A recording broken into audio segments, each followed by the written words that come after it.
ಕಥೆ ಅವಿರತ ಭಾಗ 6 ಕರೆಗೆ ಓಗೊಟ್ಟು. ಬರೆದವರು ಶಮಾ ಕೊಪ್ಪ. ಸರ್ಕಾರಿ ನೌಕರಿ ಎಂದ ಮೇಲೆ ಕಾಂತರಾಜರು ಎಲ್ಲೆಲ್ಲಿ ವರ್ಗವಾಗಿ ಹೋಗುವರೋ ಅಲ್ಲಲ್ಲಿ ಗಿರಿಜಮ್ಮನವರಿಗೆ ಹೋಗುವುದು ಸಾಧ್ಯವಾಗುತ್ತಿರಲಿಲ್ಲ. ಅನಿವಾರ್ಯವಾಗಿ ಕಾಂತರಾಜರು ಕೆಲಸವಿರುವ ಕಡೆ ಅನುಕೂಲವಾಗುವಂತೆ ಮನೆಯನ್ನೇ ಮಾಡುತ್ತಿದ್ದರು. ಅವರಿಗೆ ಅಗಲ ಸ್ವಲ್ಪ ಖರ್ಚು ವೆಚ್ಚ ಜಾಸ್ತಿ ಎನಿಸಿದರೂ ಮಕ್ಕಳು ರಜಾ ದಿನಗಳಲ್ಲಿ ಬರುವುದು, ಗಿರಿಜಮ್ಮ ಆಗೊಮ್ಮೆ ಈಗೊಮ್ಮೆ ಬಂದು ಹೋಗುವುದು ಮಾಡುತ್ತಿದ್ದರಿಂದ ಕಾಂತರಾಜರಿಗೆ ಆ ವೆಚ್ಚವನ್ನು ಕಡಿತಗೊಳಿಸುವ ಮನಸ್ಸಿರಲಿಲ್ಲ. ಇದೆಲ್ಲದಕ್ಕಿಂತ ಹೆಚ್ಚಾಗಿ ಕಾಂತರಾಜರಿಗೆ ಮನೆ ನೆಮ್ಮದಿಯ ಪ್ರತೀಕವಾಗಿತ್ತು.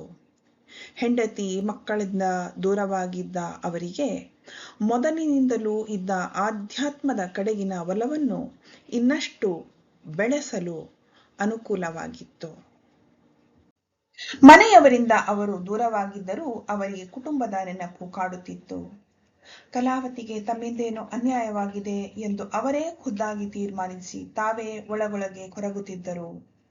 ಕಚೇರಿಯ ಕೆಲಸ ಮುಗಿದ ನಂತರ ತಮ್ಮ ಕೋಣೆಯಲ್ಲಿ ಧ್ಯಾನಾಸಕ್ತರಾಗಿ ಕುಳಿತಾಗ ತಮ್ಮನ್ನು ತಾವೇ ಮರೆತು ಬಿಡುತ್ತಿದ್ದರು. ಗುಡ್ಡಗಾಡು ಪ್ರದೇಶದಲ್ಲಿ ಸಂಪರ್ಕ ವ್ಯವಸ್ಥೆಯೂ ಬಹಳ ಕಡಿಮೆ ಇದ್ದ ಆ ದಿನಗಳಲ್ಲಿ ತಲೆನೋವು, ಹಕ್ಕಿಪಿಕ್ಕಿ ರೋಗ, ಮಕ್ಕಳಾಗದಿರುವುದು ಮುಂತಾದ ಕಾಯಿಲೆಗಳಿಗೆ ತಾವೇ ಔಷಧಿ ನೀಡುತ್ತಿದ್ದರು. ಅವರ ಔಷಧಿಯ ಪ್ರಭಾವ ಎಷ್ಟಿತ್ತೆಂದರೆ ಜನರಿಗೆ ಅವರಲ್ಲಿ ಅಗಾಧ ನಂಬಿಕೆ ಹುಟ್ಟಿತ್ತು. ಕಾಂತರಾಜರು ಮಾತ್ರ ಸರ್ಕಾರಿ ಸಂಬಳವೊಂದನ್ನು ಬಿಟ್ಟು ಯಾವ ಹಣವನ್ನಾಗಲಿ ಕಾಣಿಕೆಗಳನ್ನಾಗಲಿ ಮುಟ್ಟುತ್ತಿರಲಿಲ್ಲ. ಒಂದಷ್ಟು ಮಂದಿಗೆ ಇದರಿಂದ ಇರುಸು ಮುರುಸಾಗುತ್ತಿದ್ದರೂ ಕಷ್ಟದಲ್ಲಿ ಬದುಕುತ್ತಿದ್ದ ಪರಿವಾರಗಳಿಗೆ ಇದೊಂದು ವರದಾನವೇ ಆಗಿತ್ತು. ಅಪರೂಪಕ್ಕೊಮ್ಮೆ ಕಾಂತರಾಜರು ಮನೆಗೆ ಬಂದಾಗ ಅವರು ತಪ್ಪದೇ ಕಲಾವತಿಯನ್ನು ಭೇಟಿ ಮಾಡುತ್ತಿದ್ದರು. ಅಂದು ಕಾಂತರಾಜರು ಕಲಾವತಿಯ ಮನೆಗೆ ಭೇಟಿ ನೀಡಲೆಂದು ಬೇಲಿಯಾಚೆ ಬರುತ್ತಿದ್ದಾಗಲೇ ಧೃತಿ ದೂರದಿಂದಲೇ ಅಜ್ಜನನ್ನು ಕಂಡು ತನ್ನ ಹಲ್ಲಿಲ್ಲದ ಬಾಯಿ ಅರಳಿಸಿ ನಕ್ಕು ಸಂಭ್ರಮಿಸುತ್ತಿದ್ದಳು. ಸತ್ಯಪ್ರಕಾಶರು ಬಾಗಿಲಿನ ಅಡ್ಡಕ್ಕೆ ಹಲಗೆ ಬಡಿದು ಧೃತಿ ಹೊರಗೆ ಬರದಂತೆ ಮಾಡಿದ್ದರು. ಅಲ್ಲಿಂದ ಕಾಂತರಾಜರಿಗೆ ಮಗುವಿನ ಮುಖ ಮಾತ್ರ ಕಾಣುತ್ತಿತ್ತು. ಆಗಷ್ಟೇ ಇಳಿಸಿ ತಂದ ಅಮಟೆಕಾಯಿಯನ್ನು ಕಲಾವತಿ ಹತ್ತಿ ಬಟ್ಟೆಯಲ್ಲಿ ಒರೆಸಿ ಮಣ್ಣಿನ ನೆಲದ ಮೇಲೆ ಹಾಕಿದ್ದ ಗೋಣಿ ಚೀಲ, ಅದರ ಮೇಲೆ ಹುಲ್ಲಿನ ಚಾಪೆ, ಮತ್ತದರ ಮೇಲೆ ತನ್ನ ಹಳೆಯ ಸೀರೆಯನ್ನು ಮಡಚಿ ಹಾಕಿ ಅದರ ಮೇಲೆ ಅಮಟೆಕಾಯಿಯನ್ನು ಹರಡುತ್ತಿದ್ದಳು.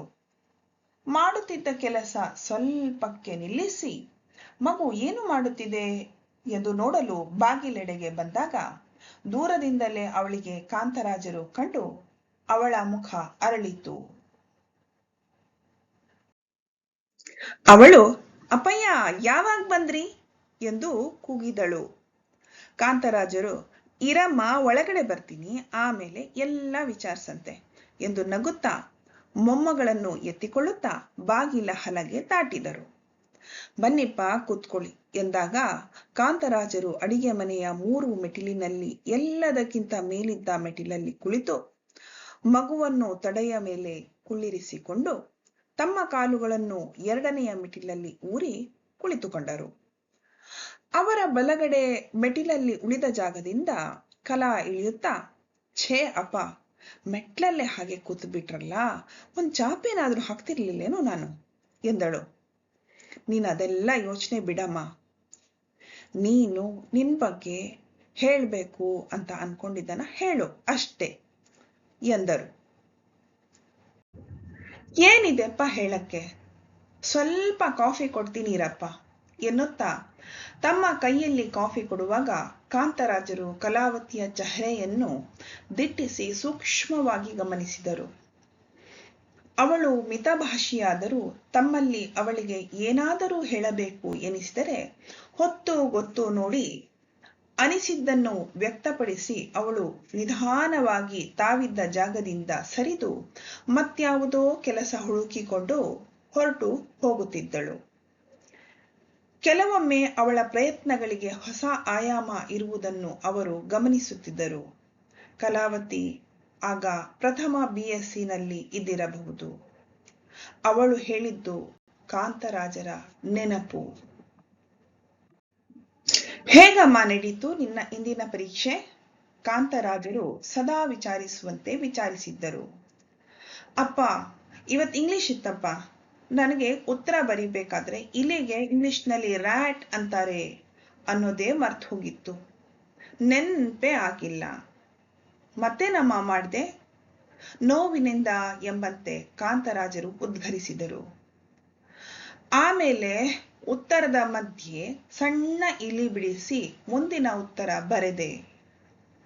ದಿಢೀರ್ ಎಂದು ಕನ್ನಡ ಮಾಧ್ಯಮದಿಂದ ಆಂಗ್ಲ ಮಾಧ್ಯಮಕ್ಕೆ ವಿಜ್ಞಾನ ವಿಷಯ ಕಲಿಯಲೆಂದು ಹಾಕಿದ್ದು ತಮ್ಮ ತಪ್ಪೇನೋ ಅನ್ನಿಸಿತು ಕಾಂತರಾಜರಿಗೆ. ಭಾಷಾ ವಿಷಯದಲ್ಲೇ ಹೀಗಾದರೆ ಇವಳು ಬೇರೆಯ ವಿಷಯ ಹೇಗೆ ನಿಭಾಯಿಸ್ತಾಳೆ ಎಂದು ಕಾಂತರಾಜರಿಗೆ ಅನ್ನಿಸಿತು. ಆದರೆ ಮಗಳ ಓದಿನ ಮೇಲಿನ ಅದಮ್ಯ ವಿಶ್ವಾಸ ಅವರನ್ನು ಶಾಂತಗೊಳಿಸಿತು. ಮಗಳು ತಮಗೆ ಕಾಫಿ ನೀಡಿ ಅಮಟೆಕಾಯಿಯ ಅವಳ ಕೆಲಸ ಮುಂದುವರಿಸಿದ್ದಳು. ಕಾಂತರಾಜರಿಗೆ ತಮ್ಮ ಮಗಳು ಹಿಂದೆ ಇದ್ದ ಸಂಕೋಚ ತೊರೆದು ಬೇರೆ ಬೇರೆ ವಿಷಯ ಮಾತನಾಡುತ್ತಿದ್ದದ್ದು ಸಂತೋಷ ತಂದಿತ್ತು. ಆದರೆ ಅವರಿಗೆ ಒಂದು ಕಟು ಸತ್ಯ ಎದೆಯಲ್ಲಿ ಇಳಿಯುತ್ತಿದ್ದಂತೆ ಅದು ಅವರನ್ನು ಚುಚ್ಚಿ ಚುಚ್ಚಿ ಘಾಸಿಗೊಳಿಸಿತ್ತು. ಆ ವಿಷಯ ಕಲಾವತಿಯನ್ನು ಕಾಡಿದಂತಿರಲಿಲ್ಲ. ಅದೆಂದರೆ ಕಲಾವತಿ ಆ ಸಮಯದಲ್ಲಿ ಚರ್ಚಿಸುತ್ತಿದ್ದ ಅಷ್ಟೊಂದು ವಿಚಾರಗಳಲ್ಲಿ ಅವರಿಗೆ ಯಾವ ವಿಷಯವೂ ಶಿಕ್ಷಣಕ್ಕೆ ಸಂಬಂಧಿಸಿದ್ದು ಇಲ್ಲವೇ ಇಲ್ಲ ಎಂಬುದು ನೋವನ್ನುಂಟು ಮಾಡಿತ್ತು. ಅದು ಆಗ ಘಟಿಸುತ್ತಿದ್ದ ಪ್ರಾತ್ಯಕ್ಷಿಕೆ. ಸಮಯವನ್ನು ಬಹಳ ಮುಂದೆ ಮಾಡಿ ನೋಡಿದರೆ ಕಲಾ ತನ್ನ ಅಂತ್ಯಕಾಲದಲ್ಲಿ ಧೃತಿಗೆ ಹೇಳುತ್ತಿದ್ದಳು, ಇದೇನು ಪ್ರಕೃತಿಯ ನಿಯಮವೋ ಏನೋ. ತಾಯಿಯ ಪ್ರೀತಿಯನ್ನು ಒಂದಷ್ಟು ಅರ್ಥ ಮಾಡಿಕೊಳ್ಳುವ ನಾವು ತಂದೆಯ ಪ್ರೀತಿಯ ವೈಶಾಲ್ಯವನ್ನು ಕೆಲವೊಮ್ಮೆ ಬಹಳ ಲಘುವಾಗಿ ಕಂಡುಬಿಡುತ್ತೇವೆ ಎಂದು. ಆಗೆಲ್ಲ ಕಲಾವತಿಯ ಮನಃಪಟಲದಲ್ಲಿ ಅದೆಷ್ಟು ಘಟನೆಗಳು ಹಾದು ಹೋಗುತ್ತಿದ್ದವು ಹೇಳುವುದು ಕಷ್ಟ. ಮಗಳ ಮನೆಯಲ್ಲಿ ಊಟ ಮುಗಿಸಿ ಸ್ವಲ್ಪ ಹೊತ್ತು ಮಲಗಿ ಎದ್ದು ಮತ್ತೊಂದು ಲೋಟ ಕಾಫಿ ಕುಡಿದು ಹೊರಡುವ ಮುಂಚೆ ಕಾಂತರಾಜರು, ಕಲಾ, ನಾನೊಂದು ಮಾತು ಹೇಳ್ಬೇಕಮ್ಮ. ಏನಪ್ಪ ಅಂಥದ್ದು? ನನ್ನ ಜೀವದ ಬಗ್ಗೆ ನಾನು ಹೇಳಲಾರೆ. ದೇವರು ಯಾವಾಗ ಕರಿತಾನೋ ನಾನಾಗ ಹೊರಟು ಬಿಡ್ತೀನಿ. ಆದರೆ ಒಂದು ಮಾತು, ಯಾಕಪ್ಪ ಹೀಗೆಲ್ಲ ಮಾತಾಡ್ತೀರಾ? ನೀ ಹೇಗೆ ನಿಭಾಯಿಸ್ತೀಯೋ ನನಗೆ ಗೊತ್ತಿಲ್ಲ. ನಾನು ಈ ಮಾತು ನಿನ್ನ ಗಂಡನಿಗೆ ಹೇಳಬೇಕಿತ್ತು ಏನೋ. ನನಗೇನು ತೋಚ್ತಾ ಇಲ್ಲ. ಅಪ್ಪ, ಏನಪ್ಪ? ನೋಡಮ್ಮ, ನಮ್ಮ ಧೃತಿಗೆ ಒಳ್ಳೆ ವಿದ್ಯೆ ಕೊಡ್ಸಮ್ಮ. ಆಂಗ್ಲ ಮಾಧ್ಯಮದಲ್ಲಿ ಕಲಿಸು. ಅವಳು ಎಷ್ಟು ಓದ್ತಾಳೋ ಅಷ್ಟು ಓದಿಸು. ಯಾವ ಕಾರಣಕ್ಕೂ ಸರ್ಕಾರಿ ಕೆಲಸ ದೊರಕದ ಹೊರತು ಮದುವೆ ಮಾಡಲು ಒಪ್ಕೊಳ್ಬೇಡಮ್ಮ ಎಂದರು. ಕಲಾವತಿಯ ಕಣ್ಣುಗಳಲ್ಲಿ ಅಶ್ರುಧಾರೆ ಹರಿಯಿತು. ಆ ಗಳಿಗೆಯಲ್ಲಿ ಅವಳು ಏನು ತಾನೇ ಹೇಳಲು ಸಾಧ್ಯ? ಕಾಂತರಾಜರ ಮನಸ್ಸು ತನ್ನ ಮಾತಿನ ಪರಿಣಾಮ ಮಗಳ ಮೇಲೆ ಹೇಗೆ ಆಗುತ್ತದೆ ಎಂದು ಅರಿತಿದ್ದರಿಂದ ಅವರು ನೇರವಾಗಿ ತಮ್ಮ ದಾರಿಯಲ್ಲಿ ಹೆಜ್ಜೆ ಹಾಕಿದರು. ಕಲಾವತಿ ಧೃತಿಯ ತಾಯಿಯಾಗಿ ಸ್ವಲ್ಪ ಸಮಯದಲ್ಲೇ ಮತ್ತೊಂದು ಮಗುವಿನ ತಾಯಿಯಾಗುವುದರಲ್ಲಿ ಇದ್ದಳು. ಗಿರಿಜಮ್ಮ ತವರಿಗೆ ಬಂದ ಮಗಳನ್ನು ಆರೈಕೆ ಮಾಡುವುದರಲ್ಲಿ ತೊಡಗಿದ್ದರು. ಸುಸ್ತಾಗಿ ಅಲ್ಲಲ್ಲಿ ಮಲಗುತ್ತಿದ್ದ ಕಲಾವತಿಯನ್ನು ಕಂಡರೆ ಗಿರಿಜಮ್ಮನಿಗೆ ಆ ಸಮಯದಲ್ಲಿ ಸ್ವಲ್ಪ ಬೇಸರ ಎನಿಸುತ್ತಿತ್ತು. ಏನು ತಿಂದರೂ ಅವಳ ಹೊಟ್ಟೆಯಲ್ಲಿ ನಿಲ್ಲದಿರುವುದು ಅವಳ ಸುಸ್ತಿನ ಒಂದು ಮುಖ್ಯ ಕಾರಣವಾಗಿತ್ತು. ಅವಳ ಬಾಯಿ ಕೆಟ್ಟಿರಬಹುದು ಎಂದು ಅವರು ಊಹಿಸಿದರು. ಪಕ್ಕದ ಮನೆಯವರು ನೀಡಿದ ಬೈಗೆ ಮೀನಿನ ಘಸಿಯನ್ನು ಅವಳಿಗಾಗಿ ಎತ್ತಿಟ್ಟು ಮಲಗಿದ ಮಗಳು ಏಳುವುದನ್ನೇ ಕಾಯುತ್ತಿದ್ದರು. ಅದೇಕೋ ಅಂದು ಕಲಾವತಿಗೆ ಊಟ ಚೆನ್ನಾಗಿ ಸೇರಿತ್ತು. ಊಟ ಮುಗಿದ ನಂತರ ಅವಳಿಗೆ ಮತ್ತೆ ನಿದ್ದೆಯ ಮಂಪರು ಕಾಡಿತ್ತು. ಆ ಅರೆನಿದ್ದೆಯಲ್ಲಿ ಅವಳಿಗೆ ಅಡುಗೆ ಮನೆಯಲ್ಲಿ ನಡೆಯುತ್ತಿದ್ದ ಸಂಭಾಷಣೆ ಕೇಳುತ್ತಿತ್ತು. ಕಾಂತರಾಜರು ಹೇಳುತ್ತಿದ್ದರು, ಅಲ್ಲ ಗಿರಿಜಾ, ಈ ಸರಿ ಯಾಕೋ ಬೈಗೆ ಮೀನೇ ನಾನು ಕಂಡಿಲ್ಲ ನೋಡು. ಸದ್ಯಕ್ಕೆ ಅದು ಸಿಗ್ತಾ ಇಲ್ಲ. ನೀವು ಮೊದಲೇ ಹೇಳಬೇಕಾ ಬೇಡ? ಲಂತಕ್ಕ ಇವತ್ತು ಸ್ವಲ್ಪ ಗಸಿ ಕಳಿಸಿದ್ರು. ಕಲಂಗೆ ಬಾಯಿ ರುಚಿ ಕೆಟ್ಟು ಹೋಗಿದೆ. ಬಹಳ ದಿನ ಆಗಿತ್ತು ಅವಳು ಸರಿಯಾಗಿ ಊಟ ಮಾಡಿರಲಿಲ್ಲ. ಹಾಗೆ ನಾನು ಅದನ್ನ ಅವಳಿಗೆ ಎತ್ತಿಟ್ಟು ಕೊಟ್ಟೆ ಎಂದರು. ಒಳ್ಳೆ ಕೆಲಸ ಮಾಡಿದೆ. ನನಗೆ ಒಂದಷ್ಟು ಕೆಲಸದ ಮೇರೆಗೆ ಪಟ್ಟಣಕ್ಕೆ ಹೋಗಬೇಕು. ಅಲ್ಲಿಂದ ಮತ್ತೆ ವಾಪಸ್ ಬರೋದಕ್ಕೆ ಆಗೋದಿಲ್ಲ. ನೇರವಾಗಿ ಕಚೇರಿ ಕೆಲಸಕ್ಕೆ ತೆರಳಬೇಕಷ್ಟೆ. ಬರೋದು ಬರ್ತೀರಾ, ಒಂದಷ್ಟು ದಿನ ಇರೋ ಹಾಗೆ ಆರಾಮಾಗಿ ರಜೆ ಹಾಕಿ ಬರಕ್ಕೆ ಆಗದಿಲ್ಲೇನು? ಅದು ಸರ್ಕಾರಿ ಕೆಲಸ ಕಣೆ. ಮನ್ಸಿಗೆ ಬಂದಾಗ ಮನ್ಸಿಗೆ ಬಂದಷ್ಟು ದಿನ ಇದ್ದು ಹೋಗಕ್ಕೆ. ಸರಿ, ಹೋಗ್ಲಿ ಬಿಡಿ. ನಾನು ಸುಮ್ಮನೆ ಕೇಳಿದೆ ಅಷ್ಟೆ. ಅರೆ ನಿದ್ದೆಯಲ್ಲಿಯೂ ಕಲಾವತಿಗೆ ತಾನು ಮೀನುಗಸಿ ತಿಂದಿದ್ದಕ್ಕೆ ಸ್ವಲ್ಪ ಬೇಸರ ಎನಿಸಿತು. ಕಾಂತರಾಜರು ಕೆಲಸಕ್ಕೆ ಮರಳಿದರು. ಅವರ ಮನದಲ್ಲಿ ಯಾವ ದುಃಖ ಮನೆ ಮಾಡಿತ್ತು ಹೇಳುವುದು ಕಷ್ಟ. ಧ್ಯಾನದ ಮಧ್ಯೆ ಕಣ್ಣೀರ ಧಾರೆ ಅವರನ್ನು ಕಾಡುತ್ತಿತ್ತು.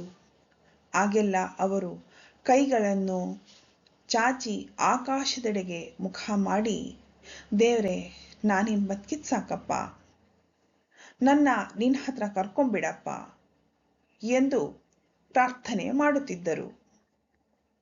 ರಾತ್ರಿಗಳು ಹೆಚ್ಚಾಗಿ ಪ್ರಾರ್ಥನೆಯಲ್ಲೇ ಕಳೆದು ಹಗಲು ಕಚೇರಿಯ ಕೆಲಸಕ್ಕೆ ತೆರಳುತ್ತಿದ್ದರೂ ಪವಾಡ ಸದೃಶ ಎಂಬಂತೆ ಅವರು ದಿನವಿಡೀ ಲವಲವಿಕೆಯಿಂದ ಇರುತ್ತಿದ್ದರು.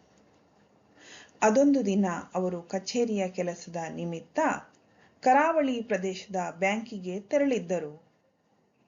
ಕೆಲಸ ಮುಗಿಯುತ್ತಾ ಹಗಲು ಕಳೆದು ಮಧ್ಯಾಹ್ನವಾಗುತ್ತಾ ಬಂದಿತ್ತು. ಯಜಮಾನ್ರೇ, ನಿಮ್ ಕೆಲಸ ಸದ್ಯಕ್ಕೆ ಮುಗಿಯೋದು ಕಷ್ಟ. ಸಂಜೆಯವರೆಗೆ ಕಾಯೋದು ಇದ್ದೇ ಇದೆ. ಹೋಗಿ ಊಟ ಮುಗಿಸಿ ಬನ್ನಿ. ಏನೂ ಅವಸರ ಇಲ್ಲ ಎಂದು ಬ್ಯಾಂಕಿನ ಸಿಬ್ಬಂದಿ ಹೇಳಿದ್ದರಿಂದ ಅವರು ಬಿಸಿಲಿನಲ್ಲಿ ಹೊಸ ಊರಿನಲ್ಲಿ ಬ್ಯಾಂಕಿನ ಹೊರಗೆ ಬಂದು ಒಂದಷ್ಟು ದೂರ ನಡೆದಿದ್ದರಷ್ಟೇ. ಅವರ ಎದೆಯಲ್ಲಿ ಭಾರೀ ನೋವು ಕಾಣಿಸಿಕೊಂಡಿತ್ತು. ಎದೆ ಹಿಡಿದುಕೊಂಡು ನಡೆದವರಿಗೆ ಹೆಚ್ಚು ದೂರ ಸಾಗಲಾಗಲಿಲ್ಲ. ಕೈಯಲ್ಲಿ ಹಿಡಿದ ವಸ್ತುಗಳು ಕೈಜಾರಿ ಬಿದ್ದವು. ಅವರು ತಲೆ ತಿರುಗಿ ಕೆಳಗೆ ಬಿದ್ದರು. ಅಷ್ಟಕ್ಕೆ ಅವರ ಪ್ರಾಣಪಕ್ಷಿ ಹಾರಿ ಹೋಗಿತ್ತು. ಧನ್ಯವಾದಗಳು.